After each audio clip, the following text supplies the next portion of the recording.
नमस्कार दोस्तों और जय हिंद भी। चलो आज हम देखते हैं एसएससी सीजीएल एमटीएस के हिस्ट्री के प्रीवियस ईयर क्वेश्चन पेपर। पहला सवाल, 1857 के विद्रोह में सिपाही विद्रोह में संदर्भ में निम्नलिखित किस तारीख को मेरठ के सिपाहियों ने सैनिक विद्रोह कर दिल्ली पर कब्जा कर लिया था? और वो तारीख है 10 मई। हम देखते हैं कि 1857 के सिपाही विद्रोह में क्या क्या पूछा जाता है। सबसे पहले पूछा जाता है कि वो स्थान कौन सा है, यानी कि लोकेशन। साथ में साथ लीडर कौन रहता है, और साथ में साथ ये रहता है कि वो कौन सा अधिकारी था जिसने वो विद्रोह सप्रेस किया था। और लीडर के बारे में ये भी पूछा जाता है कि कौन सा एबिलियस लीडर है। और हमें ये भी जानना है कि 1857 के जो विद्रोह हुआ था उसकी पूर्व नियोजित तारीख 31 मई थी।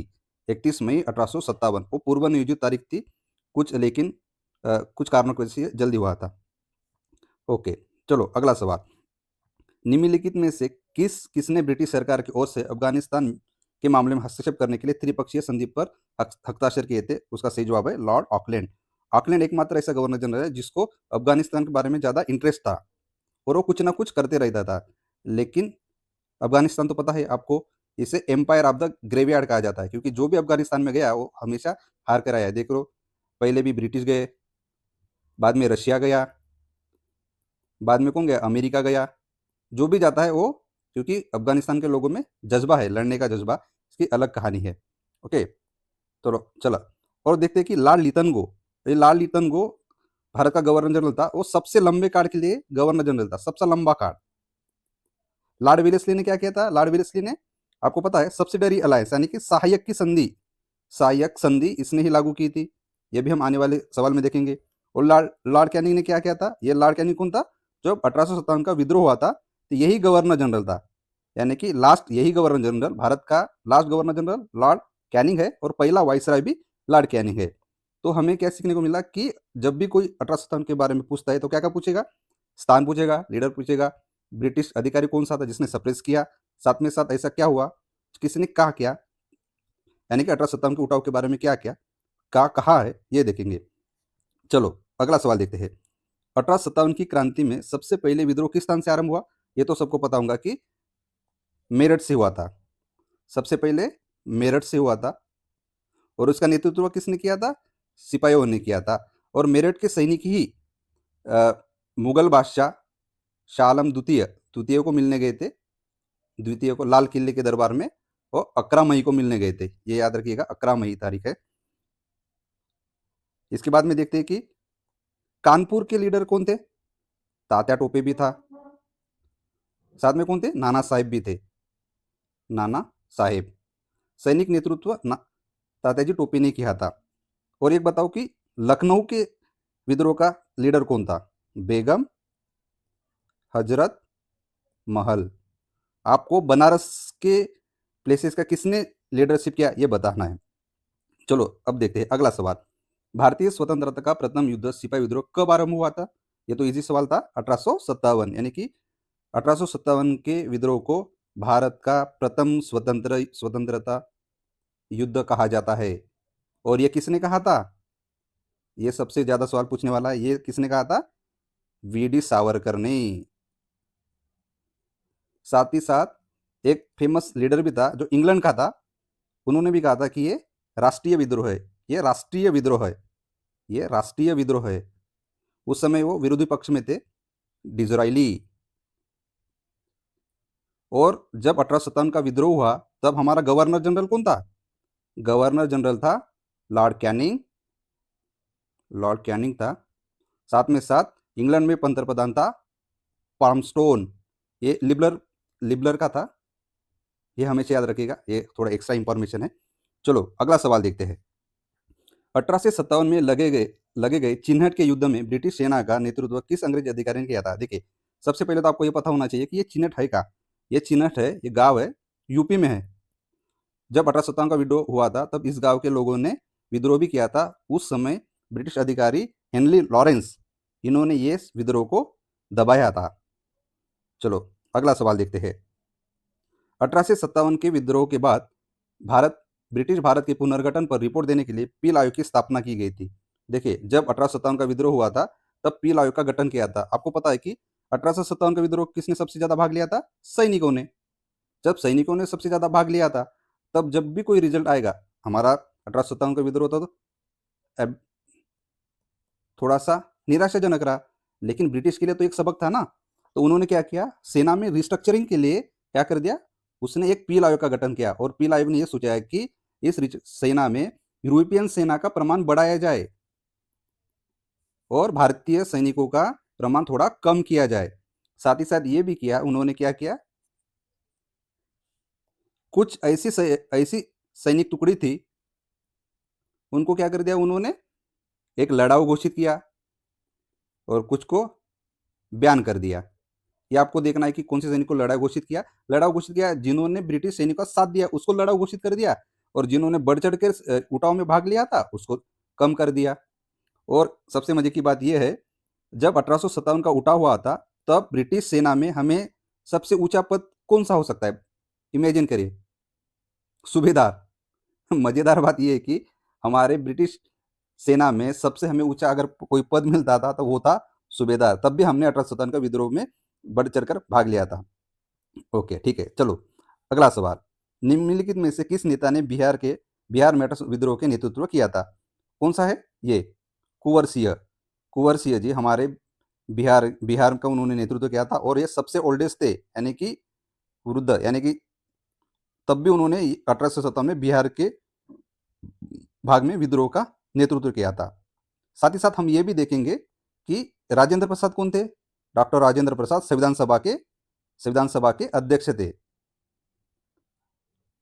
और राम राजकुमार शुक्ला, ये हमेशा नाम याद ध्यान रखिएगा, क्योंकि राजकुमार शुक्ला जी ने ही गांधी जी को चंपारण सत्याग्रह के लिए मनाया था। चंपारण सत्याग्रह हुआ था।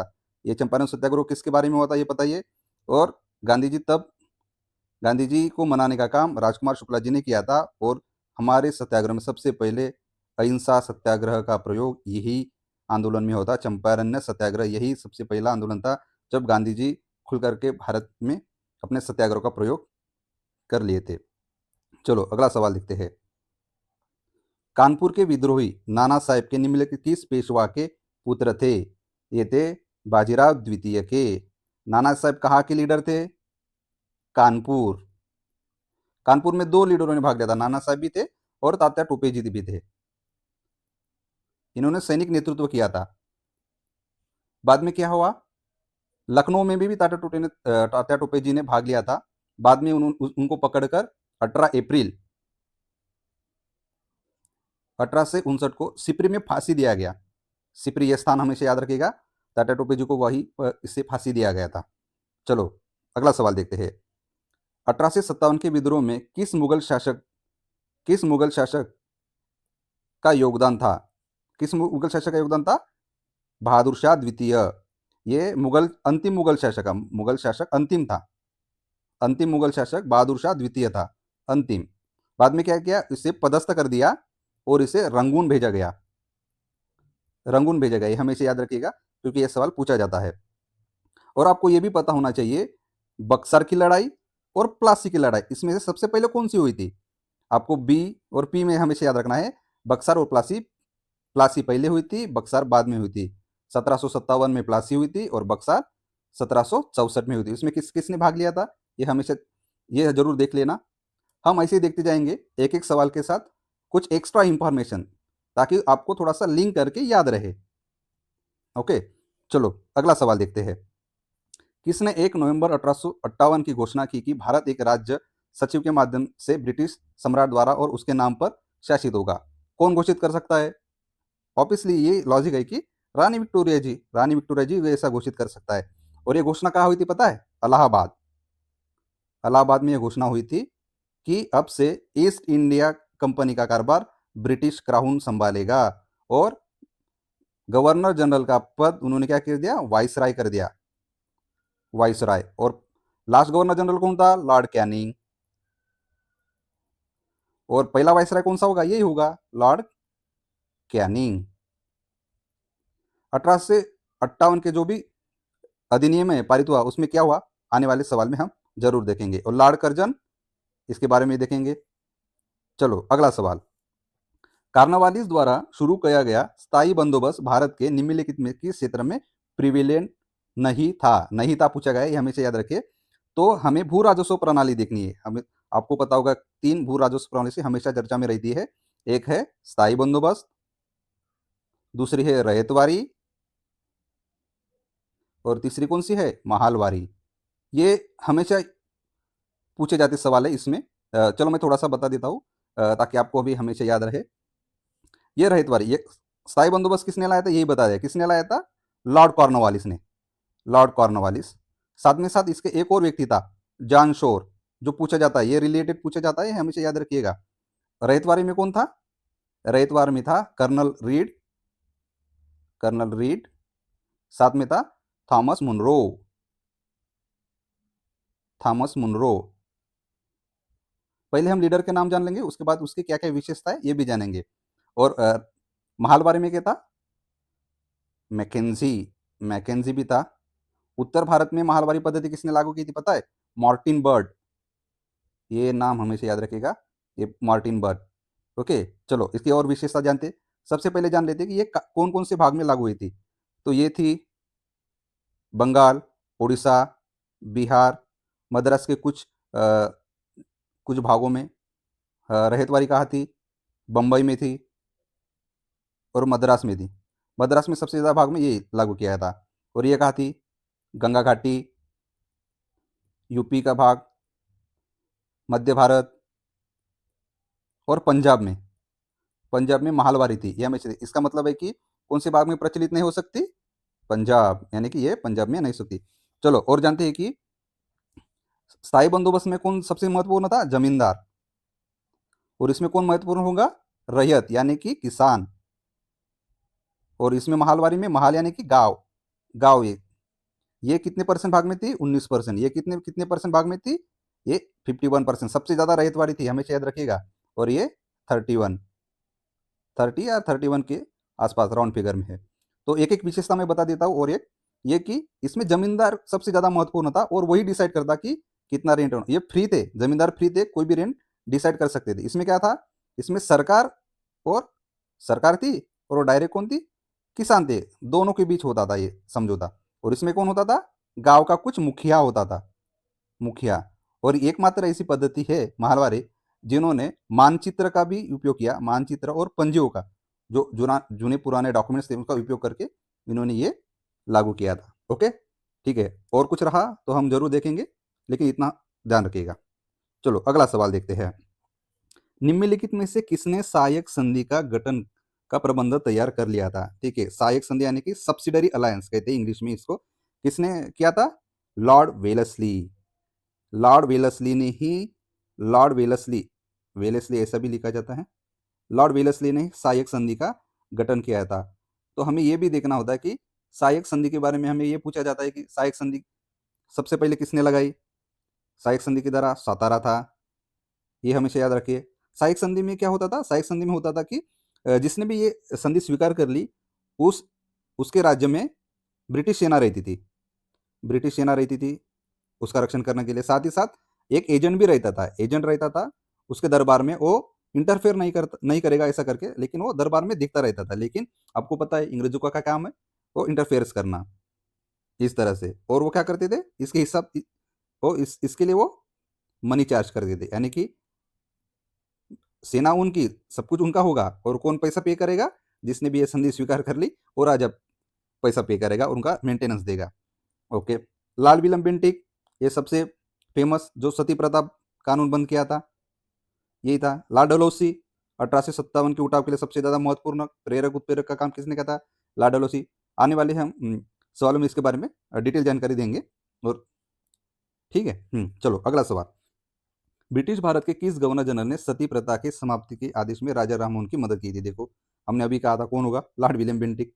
लॉर्ड विलियम बेंटिक ने ही वो कानून के लिए बनाने में मदद की, यानी कि इसने ही ज़्यादा रुचि दिखाई और वो कानून लाया। कौन सा? सती प्रथा। लेकिन मुगल हिस्ट्री में भी प्रयास किया था। किसने किया था? अकबर में प्रयास किया था। और मराठा हिस्ट्री में मराठा के पेशवा लोगों ने सती प्रथा बंद के लिए थोड़ा सा प्रयास किया था, यानी कि उन्होंने भी कानून लाने की कोशिश की थी और थोड़ा सा कंट्रोल में रखने की कोशिश की थी। लॉर्ड विलियम बेंटिक जो कि 1828 से लेकर 1835 तक रहा था। ये हमेशा ध्यान रखिए। और 1833 के चार्टर एक्ट ने भारत का भारत का पहला भारत का पहला गवर्नर जनरल ये लॉर्ड विलियम बेंटिक था। लॉर्ड विलियम बेंटिक ने और ये काम क्या पता है, 1835 में उन्होंने कलकत्ता मेडिकल कॉलेज खोला था। Medical college. साथ ही साथ क्या किया, आपको पता ही होगा, पाश्चात्य शिक्षण पद्धति लॉर्ड मेकाले की, यही गवर्नर जनरल था, उसने ही लॉर्ड मेकाले को नियुक्त किया और बोला कि देखो हमारे इस ब्रिटिश भारत में कौन सी शिक्षण प्रणाली का यूज करेंगे, पाश्चात्य करेंगे या उनकी हमारी प्राचीनी। तो इन्होंने क्या कहा, पाश्चात्य शिक्षण पद्धति किसमें दी थी, अंग्रेजी में। और कौन था, लॉर्ड मेकॉले। चलो अगला देखते हैं। अगला सवाल, 1945 में शिमला सम्मेलन में आयोजित होने के समय ब्रिटिश भारत के वायसराय गवर्नर जनरल कौन थे। शिमला सम्मेलन यही पता है 1945। तो हम देखते हैं कि लॉर्ड लिटन को कब था, क्या पता है तुम्हें, नहीं कि कब था, 1936 से लेकर 1943 तक। लॉर्ड वेलिंगटन कब था, 1931 से लेकर 1936। लॉर्ड इरविन 1926 और 1931। और लॉर्ड वेवेल 1944 से लेकर 1947 थे।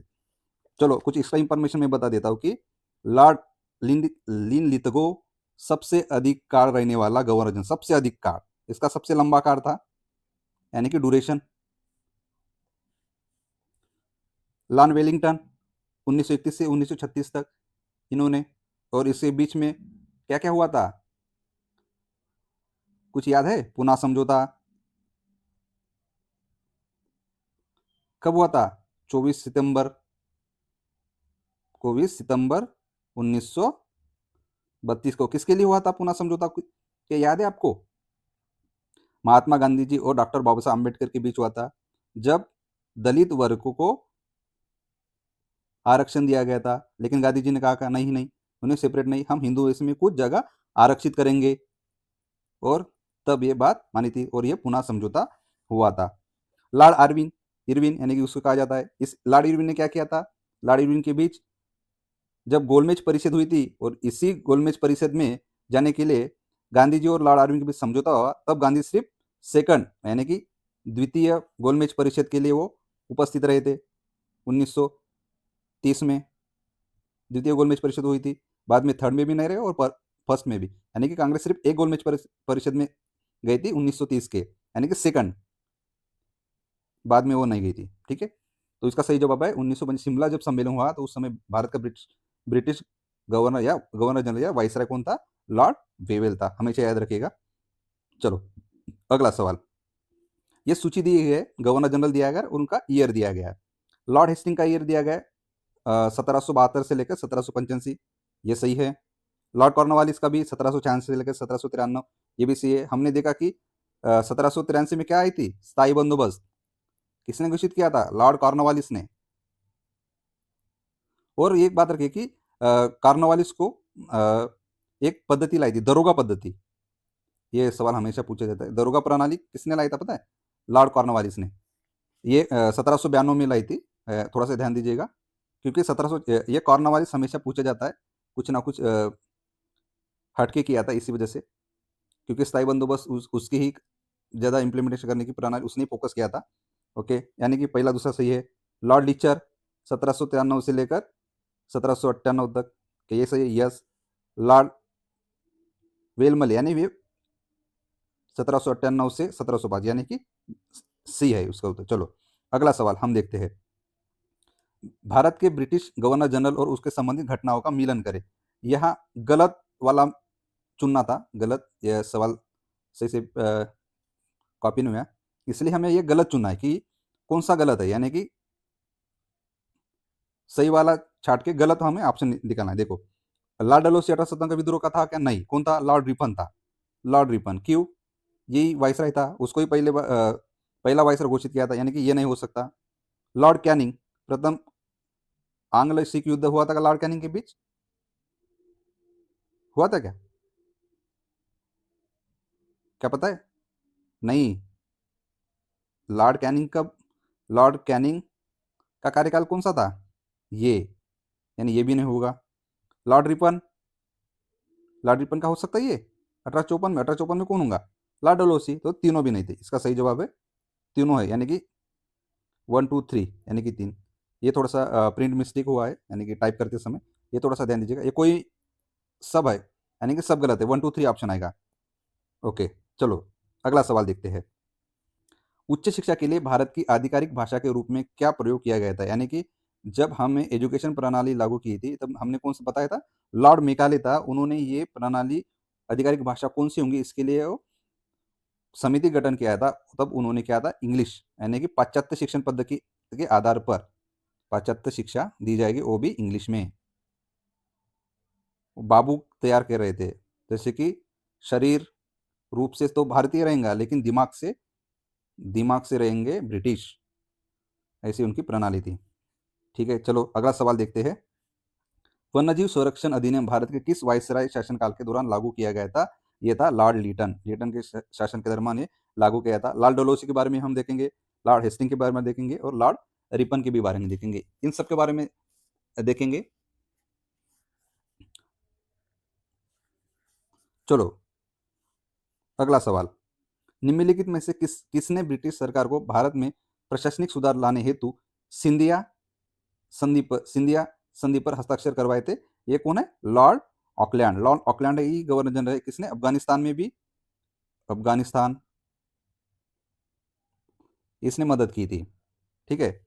लॉर्ड लितनगो, हमने अभी बताया था कि ये सबसे लंबे काल का, सबसे लंबा गवर्नर जनरल काल इसका ही था, लॉर्ड लितनगो। उसके कारण में क्या हुआ था? 1942 का भारत छोड़ो आंदोलन, उसका कार्यकाल क्या था? 1936 से लेकर 1942 तक, 43 तक, यानी कि अगस्त क्रांति हुई थी, भारत छोड़ो आंदोलन हुआ था।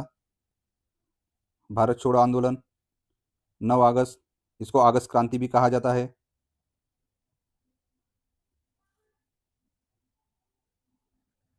लॉर्ड वेलेस्ली जो हमने देखा, कब कार्यकाल था? 1798 से लेकर 1805। और लॉर्ड वेलेस्ली सबको क्या कहता था पता है? बंगाल का शेर।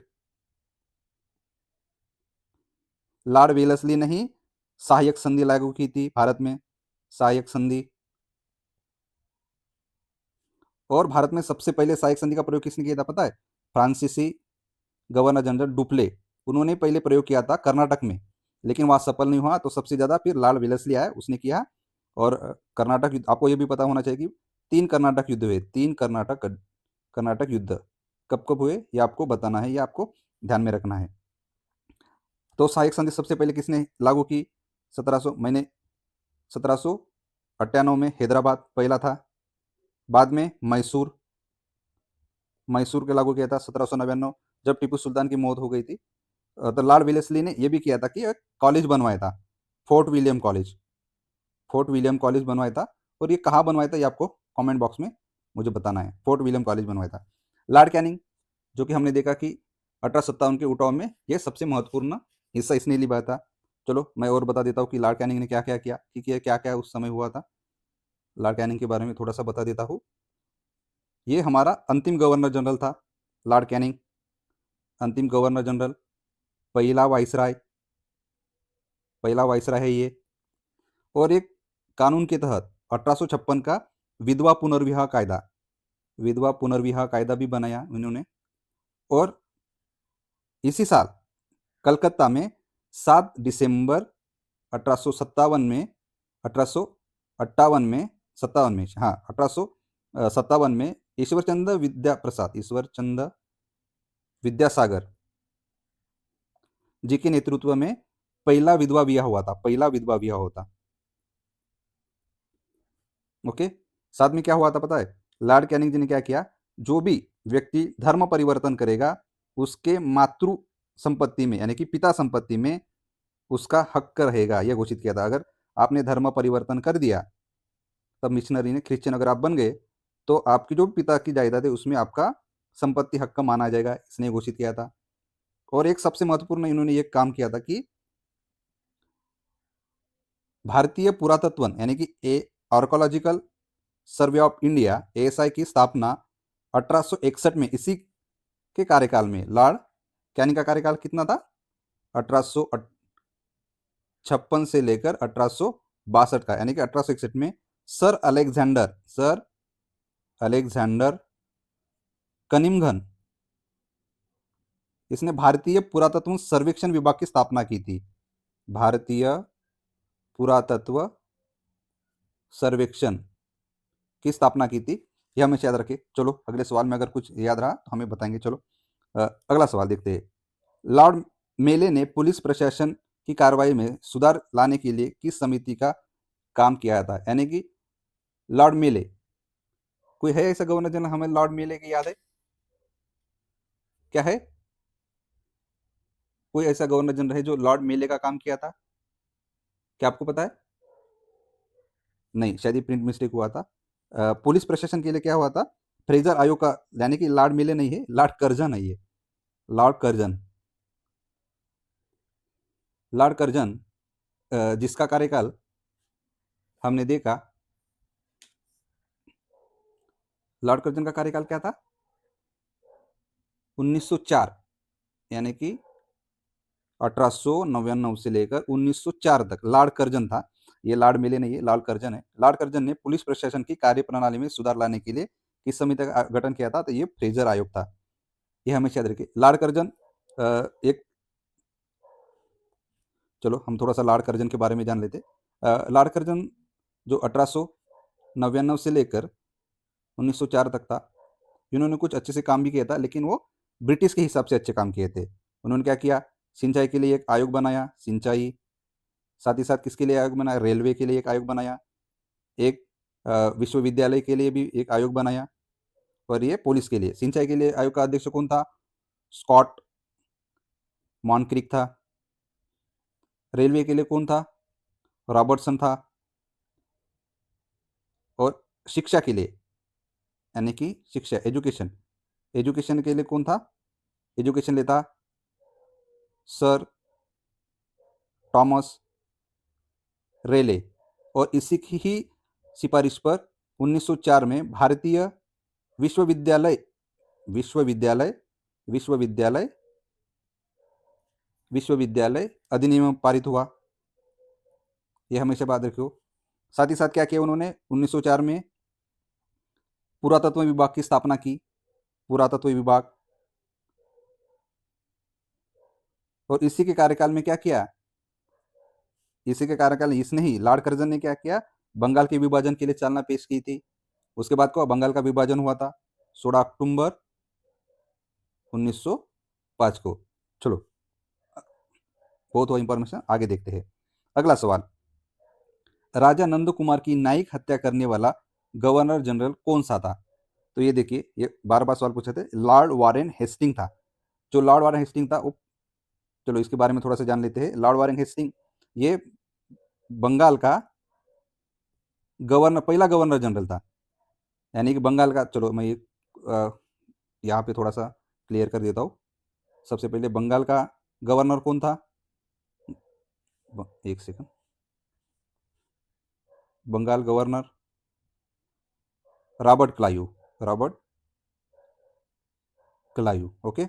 बंगाल का गवर्नर, बंगाल का गवर्नर जनरल कौन था? ये lord Warren Hastings, lord Hastings. Bharat का पहला पहला गवर्नर जनरल कौन था? जो मैंने अभी बताया था, कौन सा था? जिसको 1833 के तहत भारत का पहला गवर्नर कौन? Lord William Bentinck, Lord William Bentinck, William, Lord William Bentinck. चलो अगला देखते हैं कि भारत का पहला वाइसराय कौन था?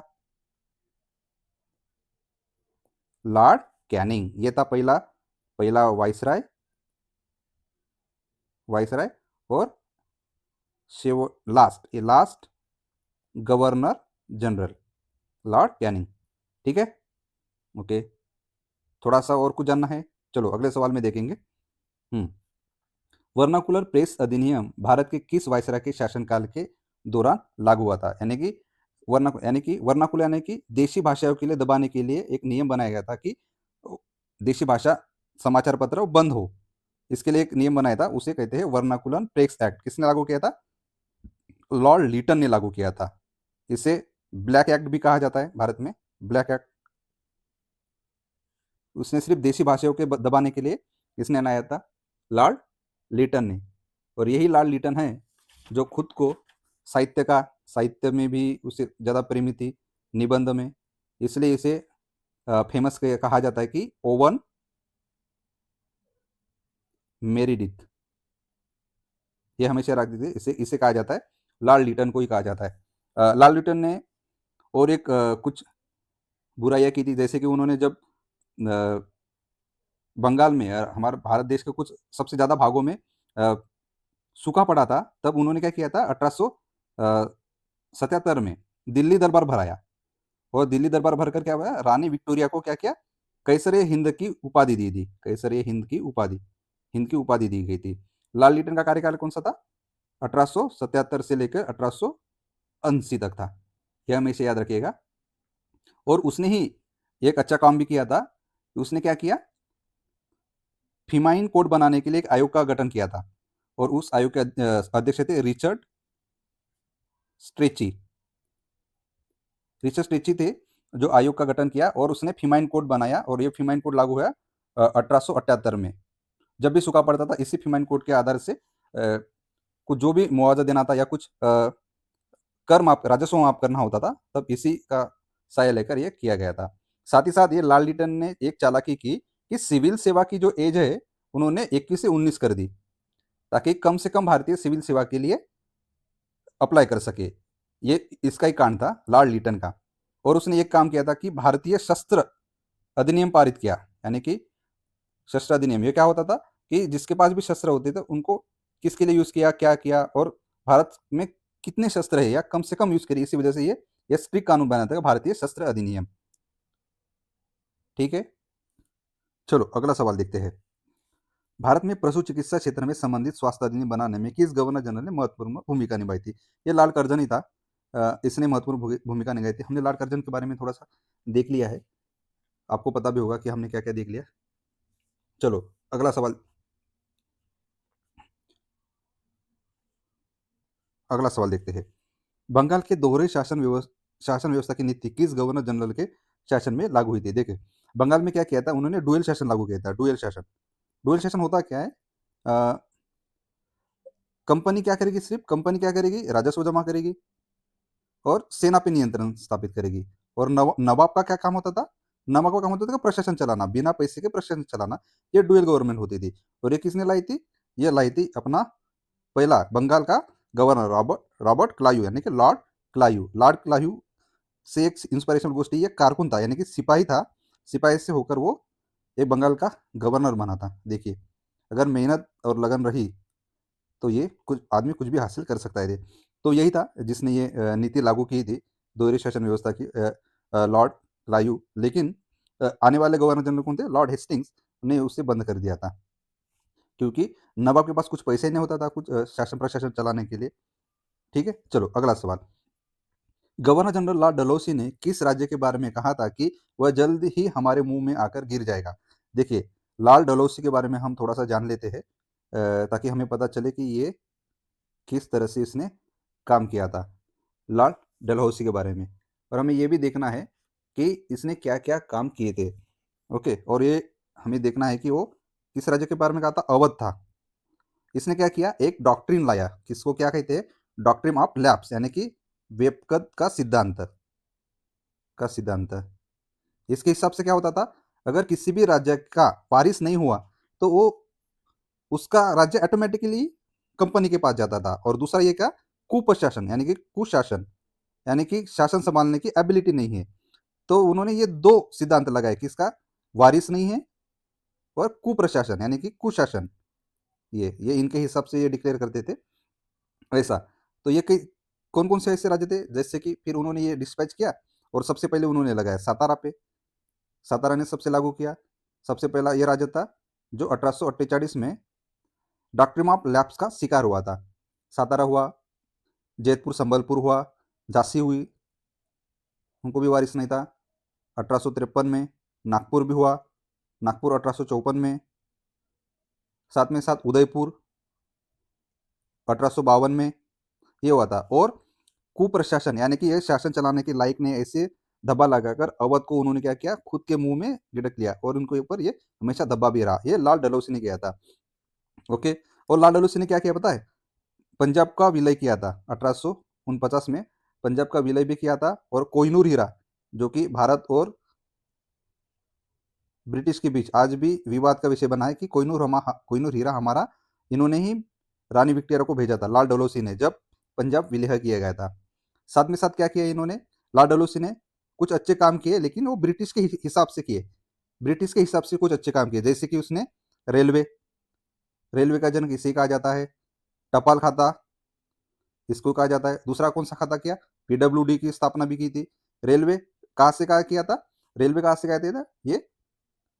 रेलवे गई कहाँ से कहा गया था? बम्बई से ठाणे। बम्बई से ठाणे 1853 में। ये सवाल पूछे जाते हैं, इसलिए मैं बार बार बता रहा हूँ। और टपाल का भी उन्होंने किया, पीडब्ल्यू निर्माण इसने किया। और उसमें तार सेवा भी जोड़ ली, यानी कि बिजली वाली तार सेवा, वो 1853 में इसने घोषित किया था, इसके काल में। इसने तो अच्छे से हमारे भारत को जोड़ा था, लेकिन किसके लिए? अपने हित के लिए, ताकि सैनिक का मूवमेंट हो सके, व्यापार हो सके। इसलिए क्या किया? व्यापार हो सके इसलिए रेलवे बनाया। सैनिक का मूवमेंट हो सके इसलिए रेलवे बनाया। व्यापार के लिए कनेक्शन चाहिए था, यानी कि कुछ बातें हो सके, इसलिए उन्हें टपाल, पीडब्ल्यू डी का निर्माण, यानी कि अ, सार्वजनिक निर्माण विभाग का भी इसने निर्माण किया था। और एजुकेशन शिक्षा के लिए उसने क्या किया? 1854 में एक वुड डिस्पैच घोषित किया। वुड डिस्पैच इसने घोषित किया था। ओके, ठीक है, चलो अगला सवाल देखते हैं।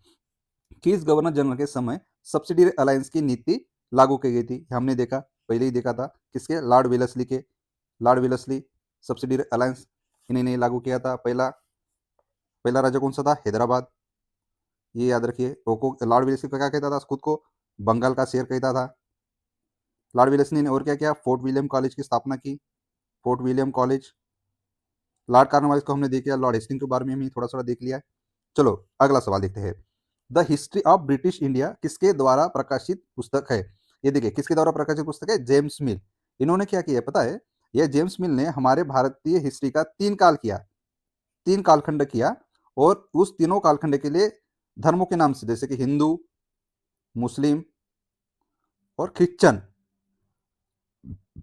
ऐसे कालखंड में बांट दिया। ऐसे इनकी सोच थी। ये ऐसे कुरामत के लिए फेमस था जेम्स मिल, इन्होंने ये पुस्तक लिखा था, the history of British India. Okay, अगला सवाल देखते हैं। 1856 में पुलिस सुधारों की शुरुआत करने वाला गवर्नर जनरल कौन था? ये लॉर्ड कैनिंग था, क्योंकि जब 1857 का विद्रोह हुआ, उन्हें पता चल गया था, यानी कि उससे पहले उन्होंने ये कोशिश की थी, लेकिन 1857 के बाद उन्होंने सबसे ज्यादा कोशिश की, पील आयोग लाया था, वेतन भी बढ़ाए थे। ये कौन था? लॉर्ड कैनिंग था। ठीक है, अगला सवाल देखते हैं। निम्नलिखित में से किसके शासनकाल में भारतीय राष्ट्रीय कांग्रेस का गठन किया गया था? देखिए, यहाँ सवाल पूछे जाते हैं कि मैं कुछ बता दूं, क्या क्या पूछे जाते हैं भारतीय राष्ट्रीय कांग्रेस के बारे में। 4-5 सवाल हमेशा पूछे जाते हैं, जैसे कि भारतीय राष्ट्रीय कांग्रेस की स्थापना कब हुई?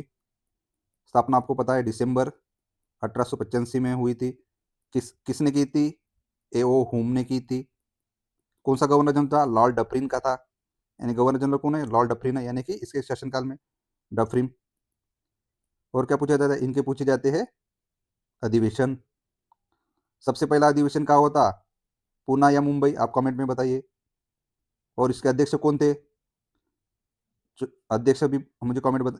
इसमें दोनों स्थान में से कुछ प्लेग की वजह से एक स्थान को बात करके किसी स्थान पे ये घोषित किया गया था। ये हिंट दे देता हूँ, ये आपको देखना है। ओके, ये भारतीय राष्ट्रीय कांग्रेस के बारे में ऐसे इस तरह से सवाल पूछे जाते हैं। ठीक है, लॉर्ड लिटन के बारे में हमने देख लिया कि क्या क्या किया था। लॉर्ड रिपन के भी बारे में देख लिया कि उन्होंने किस तरह से भारतीय भारतीय व्यवस्था में क्या क्या चेंजेस किए थे। लॉर्ड लिटन का तो पता ही है आपको, वर्नाकुलम प्रेस एक्ट, ये हमेशा याद रखिएगा।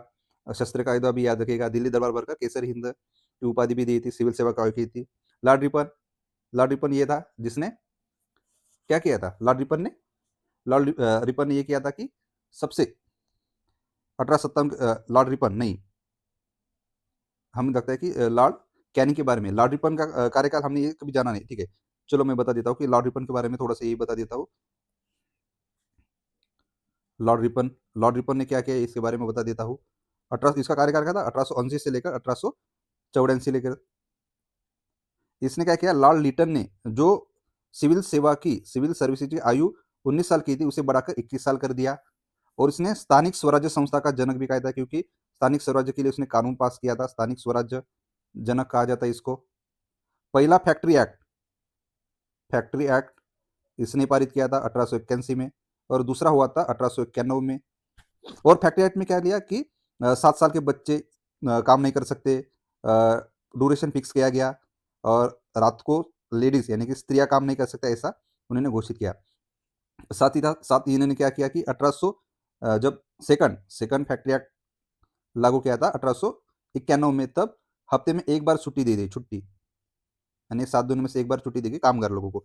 लेकिन ये दोनों फैक्ट्रियां चाय, कॉफी और नील की खेती के लिए लागू नहीं थे। देखिए, सबसे ज़्यादा जिनको फायदा होता था वहाँ उन्होंने ये कानून लागू नहीं किए थे, हमेशा ये आप ध्यान रखिए। साथ ही साथ क्या किया, 1881 से क्या हो गया था, नियमित जनगणना हुई थी। 1881 से नियमित हर 10 साल के बाद जनगणना होगी। और 1883 में एक फेमस इंसिडेंट हुआ था जो सबको पता होना चाहिए कि इल्बर्ट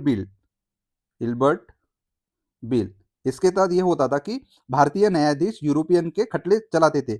लेकिन क्या किया, यूरोपियन सुप्रीमेसी अपने दिखाते थे, क्योंकि उनको लगा कि हम दबाव डालेंगे, शासन करेंगे, इसलिए उन्होंने इसका विद्रोह किया।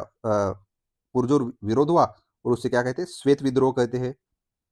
तब भारत को समझ में आ गया कि ब्रिटिश हमें सुधारने के लिए कि नहीं, अपना काम करने के लिए, अपने को सुपेरिटी दिखाने के लिए हम पर ये राज्य करते हैं। ये एडवर्ड बिल ये हमेशा चर्चा में रहता है 1883 में। और उन्होंने ये काम किया कि 1882 में एक हंटर आयोग का गठन किया था, हंटर आयोग। तो ये हंटर आयोग क्या करता था, उन्होंने ये किया कि व्यावसायिक शिक्षा के ऊपर भर दिया था। ओके, चलो मुझे लगता है बहुत इंफॉर्मेशन हो गई। ठीक है, आगे देखते हैं। ब्रिटिश भारत में किसके समय स्थानिक स्वशासन को प्रोत्साहित किया गया था। ये स्थानिक प्रशासन, ये लॉर्ड मेयो यानी कि डिसेंट्रलाइजेशन हुआ था। डिसेंट्रलाइजेशन है विकेंद्रीकरण, विकेंद्रीकरण हुआ था लॉर्ड मेयो के यहाँ। लॉर्ड मेयो ही था जिन्होंने पहली बार जनगणना यानी कि 1870 में लिमिटेड क्षेत्र में जनगणना की थी। उसके बाद सबसे ज़्यादा जनगणना का कार्यकाल जो डेली चालू हुआ यानी कि 10 साल के बाद, वो हमने अभी देखा लॉर्ड रिपन के कार्यकाल से हुआ था। लॉर्ड मेयो था जो स्थानीय एसोसिएशन को प्रोत्साहित किया था। डिसेंट्रलाइजेशन की उसने शुरुआत की थी, लॉर्ड मेयो में था। ओके, अगला सवाल देखते हैं। एल्फिंस्टन 18 से 1927 के दौरान भारत के किस प्रांत के गवर्नर थे। लॉर्ड एल्फिंस्टन 1927 के बीच बॉम्बे प्रांत के। ये हमेशा याद रखेगा, लॉर्ड एल्फिंस्टन बॉम्बे प्रांत के गवर्नर जनरल थे, जिन्होंने वो 1819 और 1827 के बीच काम किया था, लॉर्ड एल्फिंस्टन। ठीक है, ओके चलो अगला अगला सवाल देखते हैं। जिस वायसराय ने ऐतिहासिक स्मारकों का जीर्णोद्धार और संरक्षण में गहरी दिलचस्पी ली वो कौन सा था, हमने देखा लॉर्ड कर्जन। उन्होंने वो पुरातत्व विभाग की स्थापना की थी 1904 में। और 1904 में क्या किया, पहला विश्वविद्यालय एक्ट भी लागू किया था। और सबसे पहला लेडीज यानी कि महिला विश्वविद्यालय कहाँ स्थापित हुआ, 1916 में पुणे विश्वविद्यालय, महिला विश्वविद्यालय पुणे में 1916 में स्थापित हुआ था। और ये किसने स्थापित किया था, यानी कि ये हमें आपको कमेंट बॉक्स में बताना है। लॉर्ड ऑकलैंड के बारे में देखा था, अफगान पॉलिसी में इसका महत्वपूर्ण हिस्सा रहा था लॉर्ड ऑकलैंड का। प्रथम अफगान युद्ध इसी के कार्यकाल में हुआ था 1838 से लेकर 1842 में। लॉर्ड लिटन जो हमने देखा, लॉर्ड चलो अगला सवाल देखते हैं। देखो हमने 1857 के बारे में थोड़ा सा जान लिया था कि ये कहाँ से हुआ, ये यूपीएससी में भी पूछा गया सवाल है। क्या क्या महत्वपूर्ण है 1857 के, लीडर, प्लेस, ब्रिटिश अधिकारी, अधिकारी जिसने सप्रेस किया, डेट, किसने क्या कहा, और लीडर के बारे में स्पेशलिटी। ओके, 1857 का विद्रोह कहाँ से प्रारंभ हुआ था, मेरठ से।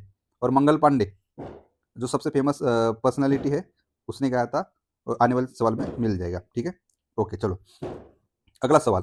1857 के विद्रोह का वास्तविक कारण क्या था। 1857 का वास्तविक रीजन क्या था कि कारतूसों पर चर्बी लगा होने का प्रयोग। देखिए, चर्बी दोनों रिलीजन की सबसे महत्वपूर्ण थी। सुअर और गाय की चर्बी लगाई थी। गाय हमारे हिंदू धर्मों के लिए प्रसिद्ध थी, और सुअर किसके लिए था, यानी कि मुस्लिम समाज के लिए। ये धर्म बांटने के हिसाब से उन्होंने क्या किया, रॉयल एनफील्ड के लिए कारतूसों पर लगाने का ये प्रयोग करते थे। इसी वजह से ये बात फैल गई और 1857 का विद्रोह हुआ था। मंगल पांडे जी हमारे, इन्होंने सबसे पहले इनका इनकार किया था। वो 34 इन्फेंट्री के मेंबर थे। ये आने वाले सवाल में हमें पता चल जाएगा। ठीक है, चलो। वह भारतीय सिपाही कौन था जिसने चर्बी लगे कारतूसों का प्रयोग करने से इनकार कर दिया? देखा, हमने अभी पूछा था, बताया कि मंगल पांडे था। ओके, चलो। मंगल पांडे जिसने अकेले 1817 विद्रोह में शुरू किया था, संबंधित था किसके? 34 नेटिव इन्फेंट्री से। बाद में मंगल पांडे जी को तुरंत सजा दी गई थी, फांसी की सजा दी गई ताकि वे डबल सेना में विद्रोह ना हो सके। लेकिन क्या हुआ, 1857 का उठा उससे और भड़क गया और जगह जगह फैला, उठा और ज्यादा। और 1857 में क्या हुआ था? 1857 में प्लासी के युद्ध के लिए, प्लासी प्लासी के युद्ध के लिए 100 साल पूरे होते। क्यों? कब हुआ था प्लासी का युद्ध? 1757। 100 साल पूरे हो गए थे 1857 में, इसी वजह से इसका। और चलो अगला सवाल देखते हैं।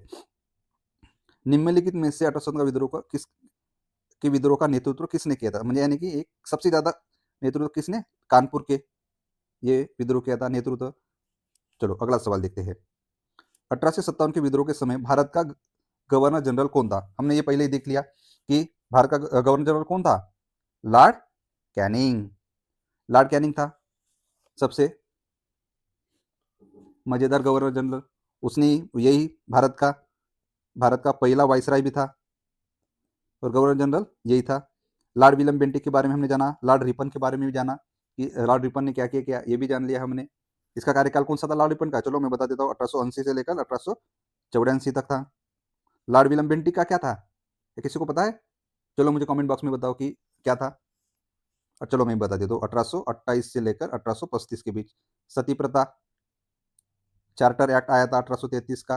कलकत्ता में मेडिकल कॉलेज 1835 में उन्होंने ये किया था। मेकॉले का गठन किया था पाश्चात्य शिक्षा पद्धति के लिए। ठीक है, चलो अगला सवाल देखते हैं। निम्नलिखित में से किस नेता को अंग्रेजों ने 1857 के विद्रोह में सबसे बड़ा खतरा बताया था? वो सबसे बड़ा खतरा आपको भी पता होगा कि रानी लक्ष्मीबाई, क्योंकि ये एबिलिस्ट ऑल लीडर थी। ऐसा किसने कहा? एक सेकंड। एबिलिस्ट पर्सन, एबिलिस्ट ऑफ लीडर, ऐसा विंसेंट विंसेंट स्मिथ ने कहा था। और रानी लक्ष्मीबाई ने झांसी से उठाव किया था। और उसे दबाने वाला कौन था? ह्यू रोज था, जो इसका ही बैचमेट था। तात्या टोपे कहाँ थे? लखनऊ में भी थे और कानपुर में भी थे। कुंवर सिंह, जो हमने पहले बताया था, कहाँ? बिहार। मंगल पांडे बराकपुर, सैनिक उठाव में ये हम थे। ठीक है, ओके, चलो अगला सवाल। 1857 के विद्रोह में कानपुर में सैनिकों का नेतृत्व किसने किया था? देखो, नाना साहेब। सैनिकों, ये कंफ्यूजन है क्योंकि नाना साहेब और टाटा टोपे, लेकिन सैनिक का नेतृत्व टाटा टोपे जी ने किया, ऐसा लूसेंट में दिया है। नाना साहेब दो में से शायद में ये थोड़ा सा कंफ्यूजन है, ये हमेशा देख लीजिएगा प्लीज, क्योंकि ये दोनों ऑप्शन हमेशा नहीं रहते, कोई एक में से रहेगा, लेकिन यहाँ दोनों आ गए। ठीक है, चलो अगला सवाल। 1857 के विद्रोह की शक्ति का सबसे महत्वपूर्ण तत्व कौन सा था? जब हमारा 1857 का विद्रोह का कुछ निराशाजनक परिणाम रहा, तब सबसे हमें दिलासादायक कौन सी बात नहीं थी? ये कि हिंदू मुस्लिम एकता। चलो अगला सवाल देखते हैं। रानी लक्ष्मीबाई का मूल नाम क्या था? ये आरआरबी में पूछा गया सवाल है, मणिकर्णिका था। अगला सवाल देखते हैं कि भारत के शिक्षित मध्यम वर्ग ने 1857 के उठाव में क्या भाग लिया? नहीं, ये 1857 क्रांति में तटस्थ रहे थे। उन्होंने ना कुछ भाग लिया ना कुछ किया। क्यों? क्योंकि लॉर्ड मेकाले की शिक्षा पद्धति लाई थी कितने? 1835 में। क्यों? पाश्चात्य शिक्षण पद्धति। उन्होंने क्या किया? भारतीयों को रंग रूप रक्त से सिर्फ भारतीय रहेगा, लेकिन दिमाग से कौन होगा? वो दिमाग दिमाग से होगा इंग्लैंड। इसी वजह से ज्यादातर शिक्षित वर्ग, एजुकेटेड पीपल तटस्थ रहे थे। उन्होंने कुछ किया ना कुछ किया, यही। अगला सवाल देखिए। हम अब अधिनियमन के बारे में थोड़ा सा पढ़ लेते हैं, जो कि हमेशा पूछा जाता है कि कौन सा अधिनियम क्या हुआ, उसमें क्या क्या चीजें हुई थी। ये हमेशा पूछा गया सवाल है। तो कभी उसका ईयर पूछेंगे, कभी उसके प्रोविजन पूछेंगे, कभी ये पूछेंगे कि इसके समय कौन सा गवर्नर जनरल था। तो हम थोड़ा सा डिटेल में देखेंगे, थोड़ा सा मैं बताऊंगा। ठीक है, ओके। चलो बताइए, अगला सवाल है, वह कौन सा अधिनियम था जिसने भारत भारत में सत्ता ब्रिटिश ईस्ट इंडिया कंपनी से ब्रिटिश काउंसिल से हस्तांतरित की थी। आपको भी मैंने 2 बार बताया कौन सा अधिनियम था। भारत सरकार अधिनियम 1858। ये घोषणा कहाँ हुई थी? 1 नवंबर को हुई थी। कहाँ पे? इलाहाबाद। वहाँ कौन था? इलाहाबाद। कौन गवर्नर जनरल था? Canning, Lord Canning. पहला वायसराय कौन होगा? वही होगा, लॉर्ड कैनिंग। उन्होंने ये घोषित किया था कि 1858 का ये एक्ट कंपनी की सत्ता यानी ईस्ट इंडिया कंपनी की सत्ता ब्रिटिश क्राउन के पास जाएगी। और क्या क्या किया उन्होंने? उन्होंने एक इंडिया काउंसिल की भी स्थापना की थी। इंडिया काउंसिल 15 मेंबर रहते थे 1858 में। ये साथ ही साथ क्या किया उन्होंने? Dual government. डुअल गवर्नमेंट जो था, जो Pitt's India act 1800 Pitt's India act 1784 का जो पिट्स इंडिया एक्ट था, जो कि बोर्ड ऑफ डायरेक्टर और बोर्ड ऑफ कंट्रोल, ये दोनों पद थे उसका, ये डुअल गवर्नमेंट कहते थे, उसको बर्खास्त कर दिया। चलो अगला सवाल देखते हैं। निम्नलिखित में से किस अधिनियम द्वारा भारत के गवर्नर जनरल को अध्यादेश जारी करने का अध्यादेश जारी करने का अधिकार प्रदान किया गया? ये सबसे फेमस चर्चित एक्ट है, वो है भारत परिषद अधिनियम 1861 में। उसमें 3 सबसे महत्वपूर्ण बात है, हमें याद रखें, पीओपी। इसमें ये क्या किया उन्होंने? क्या किया? एक पोर्टफोलियो सिस्टम चालू किया। दूसरा क्या किया? ऑर्डिनेंस बनाने का पावर गवर्नर जनरल को दे दिया, और वेटो पावर भी दे दिया। ये पीओपी हमेशा याद रखिए भारतीय परिषद अधिनियम के बारे में। पीओपी यानी कि पीओपी का पोर्टफोलियो बनाया, ऑर्डिनेंस का पावर दिया, और वो वेटो पावर, गवर्नर जनरल के पास वेटो पावर था, जो वो कुछ भी नकार सकता था। पोर्टफोलियो सिस्टम भी लागू किया, यानी कि एक पोर्टफोलियो में एक एक विभाग का एक प्रमुख रहता है, यानी कि अगर राजस्व का प्रमुख होगा, वो पोर्टफोलियो बना दिया जाएगा, वो सब राजस्व के बारे में देखेगा। ऐसी सिस्टम उन्होंने भारतीय परिषद अधिनियम 1861 में लागू की थी। साथ ही साथ ये भी लागू किया था कि न्यू लेजिस्लेटर बनाया गया था। न्यू लेजिस्लेटर बनाया गया था, कहाँ कहाँ? बंगाल में बनाया था, पंजाब में भी था, और नॉर्थ वेस्टर्न फ्रंटियर में 3-4 जगह बनाया था, ये देख लीजिएगा प्लीज। ओके, चलो अगला सवाल देखते हैं। यह सिद्धांत कि स्वतंत्र भारत के लिए नवीन नवीन संविधान तैयार करना मुख्यतः ध्यान अकेले खुद भारतीय की जिम्मेदारी होनी चाहिए, पहली बार किसने ये स्वीकार किया था? चलो, क्या भारत सरकार अधिनियम 1935 में किया था? नहीं। मंत्रालय आगस्त प्रस्ताव? नहीं। क्रिप्स मिशन ने सबसे पहले यह प्रस्ताव स्वीकारा था। आपको क्रिप्स मिशन के बारे में, और ये कैबिनेट मिशन कब आया? 1946 में। कैबिनेट मिशन में कौन थे?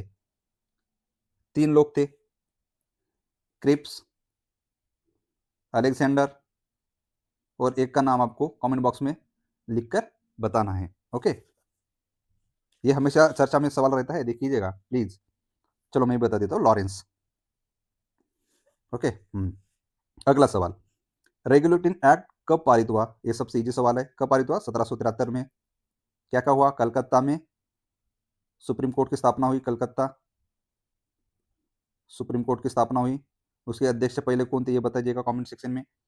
साथ ही साथ क्या किया? गवर्नर को गवर्नर जनरल ऑफ बंगाल कहा। साथ ही साथ प्राइवेट व्यापार को बैन किया। ये रेगुलेटिंग एक्ट 1773 की तरफ हुआ था। ओके, चलो अगला सवाल देखते हैं। भारत के गवर्नर जनरल को किस एक्ट के द्वारा अपनी समिति के निर्णय को अवैध घोषित करने का अधिकार मिल गया था? ये 1786 का एम्पावरमेंट एक्ट है। इसके बारे में थोड़ा सा जरूर पढ़ें। पिट्स इंडिया एक्ट ने क्या किया? कंपनी ईस्ट इंडिया कंपनी के जो भी पॉलिटिकल पॉलिटिकल और कमर्शियल कमर्शियल फंक्शन अलग किए। इसके लिए उन्होंने क्या किया? बोर्ड ऑफ डायरेक्टर और बोर्ड ऑफ कंट्रोल। डायरेक्टर कहाँ रहेंगे? कमर्शियल फंक्शन देखने के लिए डायरेक्टर, और बोर्ड ऑफ कंट्रोल कहाँ रहेंगे? पॉलिटिकल फंक्शन देखने के लिए। ये उन्होंने ये सिस्टम, इसको ही डुअल सिस्टम कहते थे। ये 1784 का पिट्स इंडिया एक्ट के तहत उन्होंने ये डुअल गवर्नमेंट सिस्टम लागू की गई थी। ओके, चलो अगला सवाल देखते हैं। ये इजी सवाल है। पिट्स इंडिया एक्ट किस वर्ष पारित हुआ? अभी देखा हमने 1784 में, और 1870 में हमारा प्रथम स्वतंत्र युद्ध हुआ था। चलो अगला सवाल देखते हैं। निम्नलिखित में से किस अधिनियम को मोर्ले मिंटो सुधार के रूप में भी जाना जाता है? मोर्ले मिंटो एक्ट, देखिए मोर्ले मिंटो यानी कि 1909। और भारत सरकार अधिनियम को क्या कहेंगे? Montagu Montagu Chelmsford act, Chelmsford act. और ये दोनों एक्ट, जो मोर्ले मिंटो एक्ट और मॉन्टेगू चेम्सफोर्ड एक्ट, हमेशा याद रखिएगा, ये दोनों फेमस है। मोर्ले मिंटो एक्ट इसलिए फेमस है क्योंकि उन्होंने मुस्लिम लोगों को मुस्लिम आरक्षण घोषित किया था। मॉन्टेगू चेम्सफोर्ड में उन्हें क्या किया? उन्होंने और बढ़ाकर कुछ लोगों को दिया ताकि वो प्रोविंशियल प्रिंसिपल एक्सटेंड हो सके। साथ ही साथ एक फेमस इसका एक और है, उन्होंने क्या किया? उन्होंने ये स्टेट का बजट सेंटर से अलग किया। चलो अगला सवाल, मोर्ले मिंटो सुधार का क्या उद्देश्य था? ये पृथक निर्वाचन प्रणाली, जैसे कि सेपरेट इलेक्टोरेट घोषित किया गया था। ये मोर्ले मिंटो सुधार प्रणाली यानी कि उसका ये उद्देश्य था। अगला सवाल, मोर्ले मिंटो सुधार बिल किस वर्ष में पारित किया गया था? हमने अभी देखा 1909 में। मुस्लिमों के लिए अतिरिक्त निर्वाचन मंडल प्रारंभ किसके द्वारा किया गया था? हमने अभी देखा मोर्ले मिंटो सुधार 1909 में। चलो अगला सवाल देखते हैं, एल्फिंस्टन 1819 और 27, यह सवाल हो चुका है कि किस प्रांत के गवर्नर थे? बंगाल के, सॉरी बॉम्बे के गवर्नर थे, ये हमने देखा। और ये भी देखा कि जिस वायसराय ने ऐतिहासिक स्मारकों का जीर्णोद्धार और संरक्षण में गहरी दिलचस्पी दिखाई थी, वो कौन था? Lord Curzon. लॉर्ड कर्जन के बारे में हमने देखा 1904 में उसने विश्वविद्यालय एक्ट भी पास किया था। साथ ही साथ उसने क्या किया था लॉर्ड कर्जन ने? कुछ याद है? 4-5 आयोग का गठन किया था, जैसे कि सिंचाई के लिए आए, साथ में साथ शिक्षा के लिए भी रेलवे कमीशन, और रेलवे के लिए भी उन्होंने बनाया था अलग अलग। सहकार खाता भी बना था 1904 में उसने। और 1905 में उसने पूसा में एक एग्रीकल्चर यूनिवर्सिटी भी बनाई थी, ये भी याद है। और साथ में 1904 में क्या किया उसने? पुरातत्व विभाग बनाया, जिसकी वजह से ये दिलपश थी। तो धन्यवाद दोस्तों। और ये तो हमने देख लिया कि बंगाल के दोहरे शासन व्यवस्था की किस नीति गवर्नर दिया था, ये लॉर्ड कायू था। तो आज भी इतना ही सवाल देखेंगे, तो हम मिलते हैं नेक्स्ट वीडियो में। जय हिंद।